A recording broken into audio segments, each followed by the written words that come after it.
Hi guys, welcome back to my channel happy preggy mommy.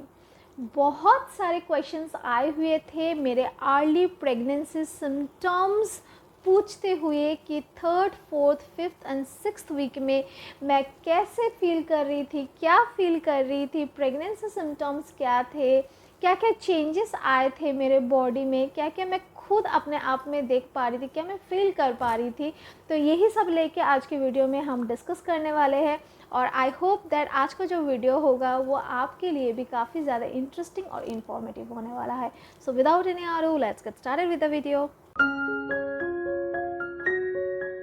So after my marriage, my family started to force me a lot for a baby. As I told you in my early videos also कि मेरे ससुराल वाले वो बहुत ही ज़्यादा मुझे force करते थे कि बेबी ले लो just after my marriage, but I was not prepared at all that time. I needed some time to make my career, to increase my bank balance, to get settled. Whereas मेरे husband भी ready थे for a baby, but I struggled a lot for 2 years कि नहीं, अभी मुझे baby नहीं लेना है, नहीं लेना है, नहीं लेना है। वाइल आफ्टर 2 ईयर्स आप लोग मुझे पूछ सकते हो कि ऐसा क्या हो गया जो आपने बेबी प्लान कर लिया है। देखो, when we completed 2 years of our marriage तो मेरे दिमाग में कहीं ना कहीं ये बात था that I have the problem of PCOD और मुझे 7 ईयर्स से मेडिकेशंस लेना पड़ा और उससे भी पहले लाइक 3 to 4 ईयर्स मैं एलोपैथिक मेडिसिन ट्राई की थी। तो एलोपैथिक से तो मेरे को कोई फ़र्क पड़ा नहीं था। So after that I tried for homeopathic. धीरे धीरे मेरे को इम्प्रूवमेंट आया। सो ये बात भी मेरे दिमाग में था that we have plan for our second baby. तो जितना लेट हो जाएगा उतना हमारे सेकेंड बेबी के लिए रिस्की होगा, मेरा प्रेगनेंसी रिस्की हो जाएगा, मिसकैरेजेस हो जाता है, बहुत सारे कॉम्प्लिकेशंस आते हैं जब हम बहुत ही लेट जाके प्रेगनेंसी प्लान करते हैं आफ्टर 35 और 36। तो ये दिमाग में रखते हुए हमने भी सोचा कि अब और लेट नहीं करना चाहिए। 2 years gone, so this is the right time that we should plan for a baby. तो ऐसा भी नहीं था कि एकदम से हमने प्लान किया, अगला दिन ही हमने रिलेशन बनाया एंड मैंने कंसीव कर लिया, प्रेगनेंसी आ गया, ऐसा नहीं था। We took time for 6 months और 6 मंथ से हम बस प्लान कर रहे थे कि कैसे कैसे क्या करना है। देखो, बेबी प्लान करना बहुत आसान बात नहीं है कि आज प्लान कर लिया, कल बेबी ले लिया, परसों बड़े हो गए। तो it's a very big responsibility and you need to spend a lot of time and money for your baby.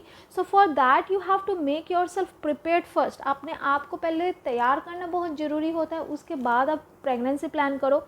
ये भी बहुत ज़रूरी होता है कि जब आपने मैरिज किए हो तो you should spend some time with your partner.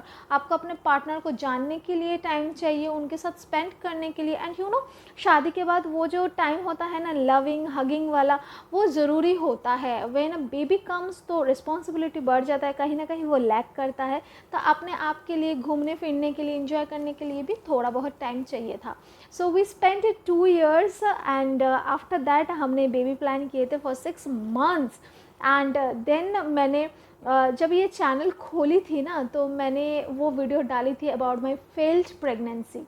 तो फेल्ड प्रेगनेंसी में हुआ क्या था, पिछले साल आई थिंक 2021 के नवंबर को मैंने पीरियड मिस किया था। तो मैं सोची थी कि मैं प्रेग्नेंट हो गई हूँ, बट जब मुझे पता था जबकि कि ऐसा नहीं होना चाहिए या तो ऐसे होने का चांस बहुत कम है। My husband was also telling कि ऐसे तो नहीं होना था। तो कहीं ना कहीं मैंने काफ़ी साल बाद जाके पीरियड मिस किया। सो आई वाज वेरी स्केयर्ड और पता नहीं, कहीं ना कहीं दिमाग में ये भी था कि अगर प्रेगनेंसी आ भी गया तो क्या करना है, बेबी तो लेना ही है, आज नहीं तो कल, तो चलो देखते हैं क्या होता है, भगवान के ऊपर छोड़ते हैं।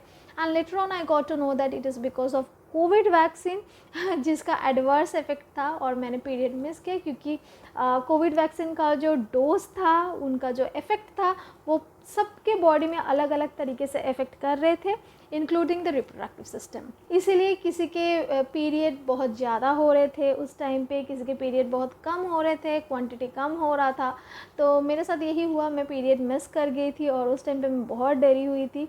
आई थॉट कि पता नहीं प्रेग्नेंट होगी मैं, but later on I got to know that no, it was because of the vaccination. तो जब हम प्लानिंग कर रहे थे, सो बेसिकली ऐसा नहीं है कि हमने प्लान करके साथ ही साथ रिलेशन बनाया और प्रेगनेंसी प्रेगनेंसी कंसीव हो गया। सो फर्स्ट ऑफ ऑल मुझे पता था कि मेरा पीरियड इरेगुलर है, तो मैंने ओव्यूलेशन ट्रैक करना स्टार्ट किया था। तो मैंने पिछले व्लॉग में भी progression line and ovulation test की सारे वीडियोस बना के रखे हैं आप लोगों के लिए, आप जाके देख सकते हैं। तो ओव्यूलेशन ट्रैक करना बहुत ज़रूरी होता है जिनका पीरियड इरेगुलर है। अब देखो मेरे तो 35 डेज़ की पीरियड साइकिल है, कभी कभी 36 37 भी हो जाता है। तो अप्रॉक्सीमेट डेट मान के 18th डे पे मेरा ओव्यूलेशन था। तो ओव्यूलेशन डेट भी कैसे पता करना है इसके ऊपर भी मैंने एक वीडियो बना के रखा है, तो आप जाके चेक कर सकते हैं। तो 18th मार्च मेरा ओव्यूलेशन डे था, तो मैंने फटाफट से टेस्ट किया था और मेरा टेस्ट पॉजिटिव भी आया था।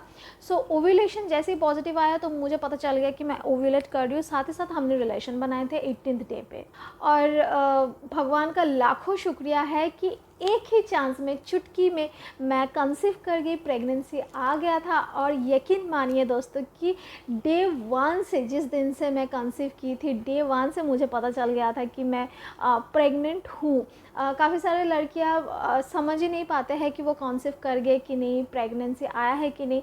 बट मेरे केस में ऐसा था कि मैं डे 1 से ही, मतलब जिस दिन हमने रिलेशन बनाया था अगले दिन से ही मुझे पता चल गया था कि मैं प्रेग्नेंट हूँ और कंसीव करने का चांस बहुत ज़्यादा है।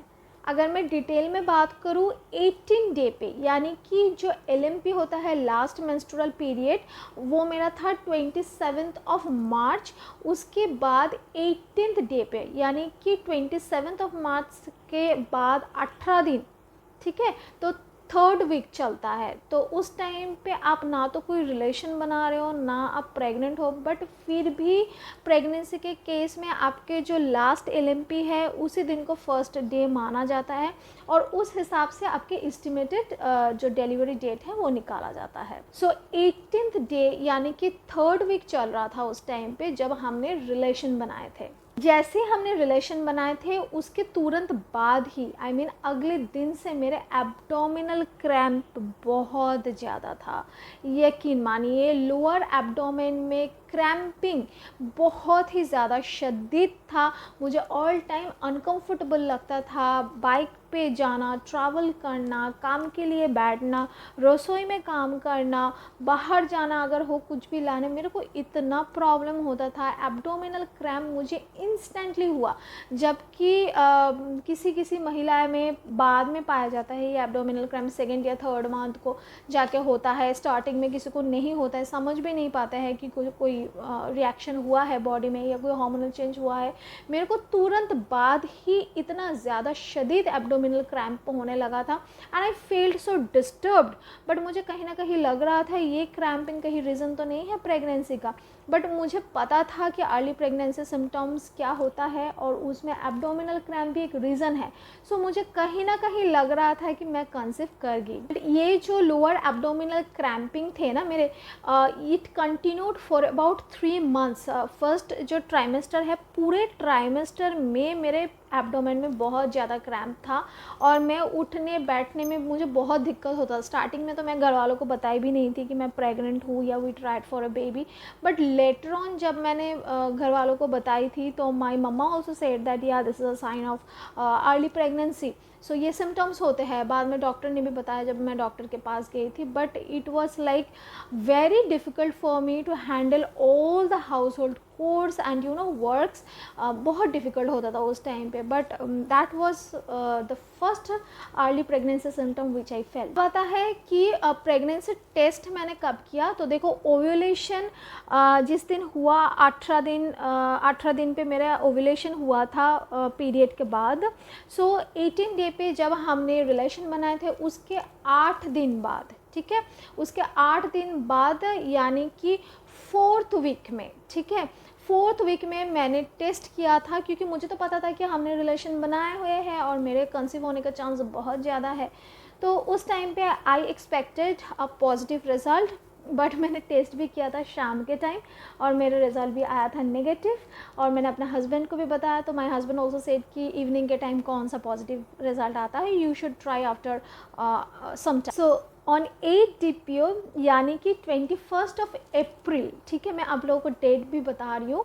सो 27 मार्च मेरा लास्ट LMP था एंड 21 अप्रैल यानी कि 18 डेज़ हो गया हमने रिलेशन बनाया। उसके 8 दिन बाद जाके जब मैंने टेस्ट किया तो वो रिज़ल्ट नेगेटिव था। मैंने 6 दिन वेट किया, आई थिंक 1 वीक जैसा वेट किया। उसके बाद मैंने फिर से टेस्ट किया तो तब भी नेगेटिव तो था ही, बट हल्का एक फेंट सा लाइन आया था, बट वो नेग्लिजिबल था क्योंकि वो बहुत लेट आया था इन द सेंस 5 मिनट्स निकल गया था। जब मैं बाहर लाइट में जाके देख रही थी तो मुझे पता चल रहा था हल्का फुल्का लाइन है, बट आई वॉजंट श्योर कि इट वॉज पॉजिटिव और नेगेटिव। जो भी हो रहा था, बट उसके बीच में जो क्रैम्पिंग था ना वो कंटिन्यू हो रहा था। उसके बाद I think 16 days after DPO, you know, तो उसके बाद मैंने फिर से टेस्ट किया था। So that was the 5th week चल रहा था। 5th वीक पे जाके मैंने 16 DPO यानी कि 5 मई जब मैंने टेस्ट किया था, प्रेगनेंसी टेस्ट किया था, तो उस दिन मुझे हल्की फुल्की पॉजिटिव फेंट लाइन आया था। I was very much sure कि मैं कंसीव कर गई। एक तो एब्डोमिनल क्रैम्पिंग था और 5th वीक में जाके मेरे टायर्डनेस आने लगा था, बहुत ज़्यादा नींद आने लगती थी। और जब भी मैं कोई काम करने बैठती थी तो मुझे ऐसा फील होता था कि मैं सो जाऊँ, आधा घंटे पहले रेस्ट ले लूँ। कोई भी मुझे देखते थे तो बोलते थे कि तेरे आइज़ के नीचे डार्क सर्कल्स आ गए हैं, और मैं खुद भी फील करती थी कि मैं कहीं पे बैठती थी ना, मेरे से उठा नहीं जाता, मेरे को ऐसा लगता था मैं प्लीज़ थोड़ा सा let me take some rest.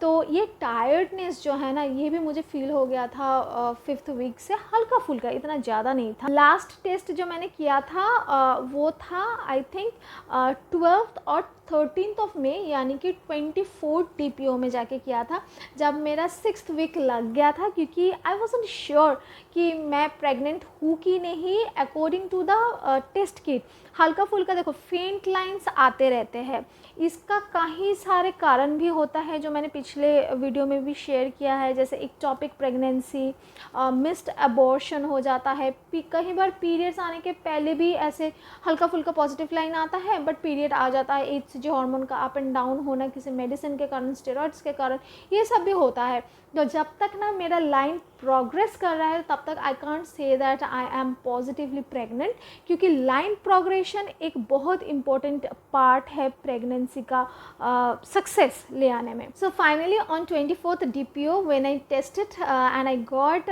The positive line, और प्रोग्रेशन बहुत जल्दी हो रहा था, लाइन बहुत ज़्यादा डार्क आ गया था, तब I disclosed the news to our family. तो उसका ब्लॉग भी है, आप लोग जाके देख सकते हैं। And I was so happy, I was so overwhelmed that finally I am pregnant. और मेरे लिए सबसे इम्पोर्टेंट चीज़ जो थी वो है like luckily I have conceived in like 1 chance. लोगों को बहुत ट्राई करना पड़ता है, स्पेशली जिनको PCOD है, प्रेगनेंसी आता नहीं है, like they try and finally बहुत बार ट्राई करने के बाद होता है, या तो कॉम्प्लिकेशंस आ जाते हैं, ब्लीडिंग हो जाता है।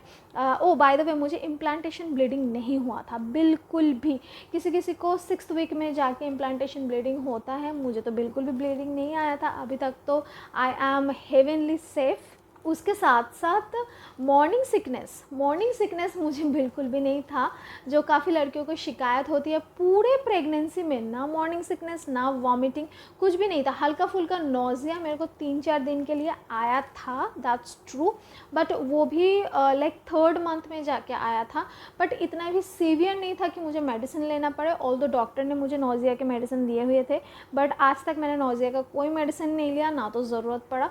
बट हाँ, टायर्डनेस मुझे बाद में भी जब मैं 4th मंथ कैरी कर रही थी तब भी मुझे टायर्डनेस था, बट अभी because I am in the 2nd trimester तो मुझे ये सब चीज़ बिल्कुल कट गया है। तो बाकी देखो 3rd, 4th, 5th, 6th week में और ज़्यादा कोई सिम्टम मेरा था नहीं। It was only through pregnancy kit that I got to know about my positive pregnancy test। और बाकी इसके अलावा मेरे hormonal changes में भी ऐसा था कि I didn't feel anything, any symptom in the early pregnancy, you know। But हाँ, काफ़ी लड़कियों की शिकायत होती है कि उनको वॉमिटिंग्स भी होते हैं, बट मेरे को ऐसा नहीं था। सो आज का वीडियो इधर ही एंड करते हैं, मिलते हैं नेक्स्ट वीडियो पे किसी नेक्स्ट इंटरेस्टिंग टॉपिक के साथ। टिल देन सारे अच्छे से रहिएगा, हमारे चैनल को लाइक शेयर एंड सब्सक्राइब कीजिएगा। Till then bye.